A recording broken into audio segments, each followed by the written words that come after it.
Ci troviamo di fronte a un percorso che ha coinvolto innanzitutto molti operatori del settore, come abitualmente succede qua nel Corso di Venezia.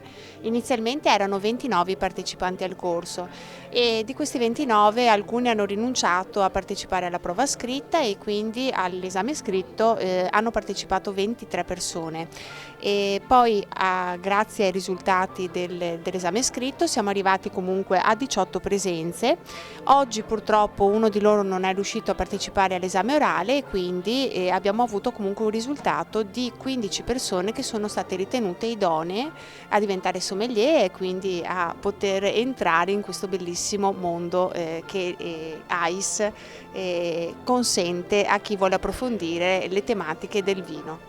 La grande festa sarà il 29 di maggio, in quell'occasione ci sarà la consegna dei diplomi e poi ovviamente l'incoronazione di questo sogno e la possibilità di poter brindare insieme a tutti i colleghi a questo risultato che ha portato ovviamente un percorso di studio, di assaggi ma di soddisfazione poi.